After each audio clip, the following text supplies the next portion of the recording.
Hello, I'm Charlie, the Managing Director here at Seek Marketing. We are a full-service digital marketing consultancy operating globally. This video is part of a series for the Embassy of Italy here in London to help Italian businesses who export or wish to begin exporting or advertising online to the UK. Today's video is an insight into the different forms of paid acquisition and how it can be utilised to attract and drive revenue from customers in the UK online. So let's get into it. First, I want to explain the basics and explain the difference between organic and paid acquisition and how sometimes they can work together. And if you look at the traffic to your website, perhaps on Google Analytics, there are a number of different channels that these visitors can come from. For example, they may have come from your social media platforms, organic search like Google, paid ads, referrals, or from third-party websites. First, let's talk about organic visitors. These are people who have found your business online through forms such as searching you on Google or being shared some information about your business by a friend. Paid acquisition is when an individual has been shown an advert on the internet. It could also be an advert on a search engine or on a social media platform. They've then clicked this advertisement and are now on your website. They're a visitor. This is what we call paid acquisition. At Seek, we work with over 50 businesses that use a combination of organic and paid initiatives to drive traffic to their website and ultimately drive revenue. Typically, we are focusing on sales when deploying these adverts, but you can switch your focus and use these paid ads as a brand building initiative or to build a following or trust with your customer. Today, we're going to focus on various elements around your paid advertising strategy. First, how you're going to approach paid advertising, then moving into the difference between social media and search engine advertising. And then I'm going to give you some insights into the different platforms as well. So Google, different social media platforms. And lastly, how to calculate a return on investment from these paid activities. Paid advertising is a very channel specific and strategic endeavor. And before we go into any detail about the individual platforms, I wanted to explain the way you should think and approach your paid marketing strategy in general. So before you even start to think about the content you'd like to push and the way you'd like to appear online, you should actually consider who you want to target. As with any marketing project, you need to make sure you know who you want to target, who you are advertising to before you start spending money on any form of online advertising. If you have a clear customer profile in place, you can then start to look at how you're going to use paid advertising to find these customers and convert them into sales. You may be familiar with different visualizations of this method, but I like to think this is the best way to understand the process, especially if you're completely new to paid advertising. At Seek, we call this the customer acquisition journey. Most marketers use a funnel visualization to demonstrate the different types of adverts they're serving and even to map their organic acquisition versus their paid activity versus their influencer marketing, for example. At the top of this funnel, we have the brand awareness stage. This is where someone first comes into contact with your brand online. Without brand awareness, it's impossible to drive sales. The next stage, or the middle of the funnel, is where you start to build trust. This is the particular part of the marketing process specifically for customers that have already seen your brand online, perhaps have been on your social media channels or even your website, but for some reason they've not purchased your product. Via paid advertising, you can actually re-engage with those customers. At Seek, we call this remarketing or re-engagement. Essentially showing your brand to a customer again, building trust over time is crucial. The type of ads that we specifically see at this middle of the funnel stage are things like testimonials, reviews, and the storytelling around the brand's values. We would usually recommend not to be too direct at the top or middle of the funnel in your advertising. So don't go into any of the specifics of the features or pricing of the product. Next is where the magic happens, the bottom of the funnel, the conversion piece, the purchases. Bottom of the funnel advertising would typically focus around the unique selling points of the product and the value that it can bring your customer. Remember, by this point, the customer will have seen your brand multiple times and hopefully they're already considering making a purchase. One of the most common bottom of the funnel tactics is known as remarketing or retargeting, as I mentioned earlier. So the example here would be a customer that has visited your website, perhaps a specific product, put it into their cart, but hasn't purchased.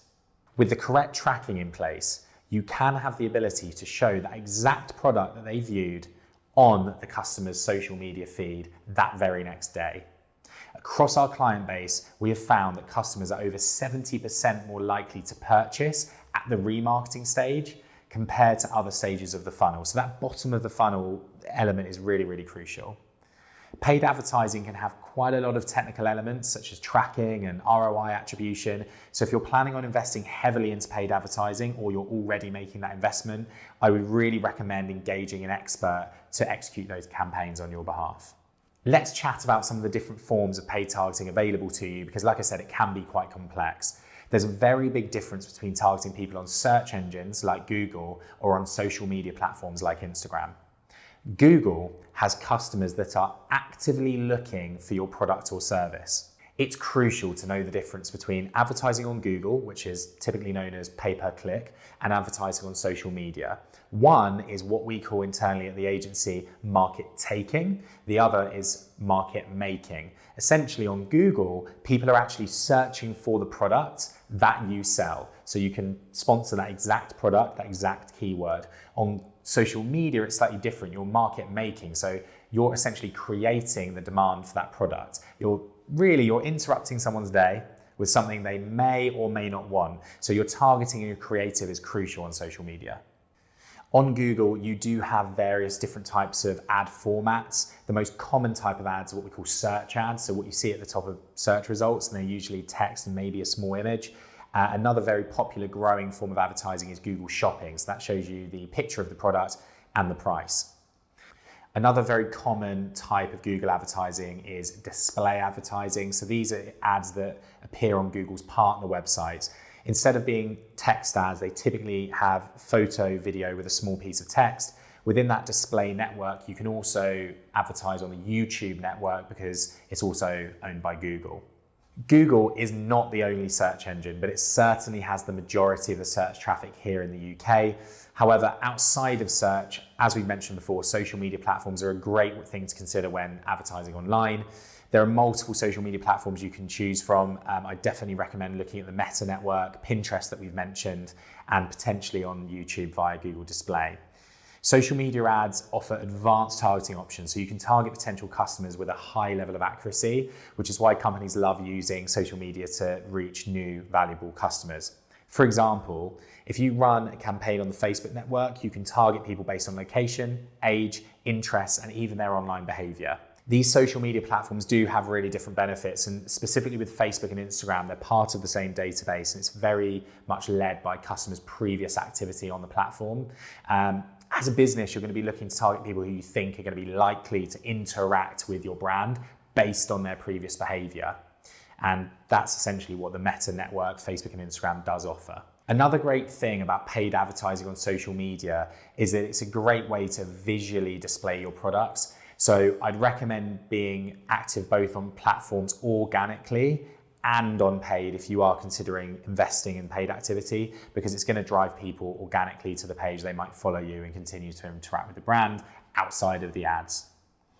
If your brand has content that is particularly visually appealing, so images and photos that are really going to catch the eye with customers, then I'd really recommend, as I said in previous videos, considering platforms like Pinterest and maybe TikTok if the vertical video format favors the type of content you produce. Let's have a quick chat about LinkedIn. It's the professional networking website, over 30 million users in the UK, and a common misconception is that LinkedIn is only an older audience. Only 2% of the LinkedIn audience are over 55, and the majority of the audience on LinkedIn are that millennial and Gen Z segment. So it's definitely not a platform that's too mature for the majority of businesses. LinkedIn provides a variety of different ad formats. It'll be suited to different businesses and different brands. But here at Seek, we find that LinkedIn can be really effective as a brand awareness platform, especially for luxury brands. So how can you calculate the value of paid advertising campaigns on these various platforms? Again, I'd recommend speaking to an expert, especially if you're going to be spending a significant amount of money, as it can become quite complex. However, a widely used term of how to derive your return on investment from advertising on various social media platforms and search engine is ROAS. So ROAS, ROAS. ROAS is return on ad spend. In short, to calculate your ROAS, you need to take the total amount of money that you have earned through your paid advertising initiatives and divide it by the total amount you have spent across all of your paid advertising initiatives. Be careful when calculating your return on ad spend, as there's multiple factors to take into consideration. Especially as a new advertiser, it can take some time for the various platforms to learn how to market your product and essentially for you to test content. To find out if the content is as good as it can be, we would typically find out through testing. So it would typically mean the more budget you have, the more time the advert is running, the better the tests and the performance on the platforms will be. So please don't expect results overnight, especially when testing social media content. Another thing to consider when calculating return on ad spend is your advertising can be affected by multiple factors, such as competition in the bidding, seasonality, and even the offer or discount, especially when you're marketing at that bottom of funnel stage. But just remember, every platform is different and they can actually work really well together. Again, maybe best to speak to an expert, but the best example, a simple example would be a customer finding you via a Google ad, clicking your ad, visiting your website, looking at a product, not purchasing the product, and then the bottom of funnel remarketing ads on Facebook, for example, showing that same advert to that same customer and then making a purchase. We like to call this an omni-channel approach.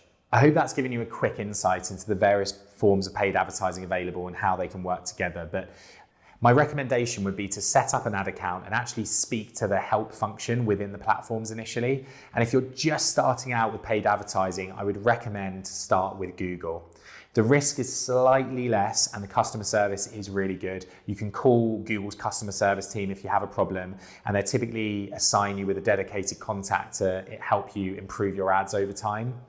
They offer helpful tips along the way to optimize your ads as you go. However, as I mentioned earlier in the video, if you're looking at making a significant investment, I would really recommend speaking to a freelancer or an agency to give you a bit of insight into the strategy.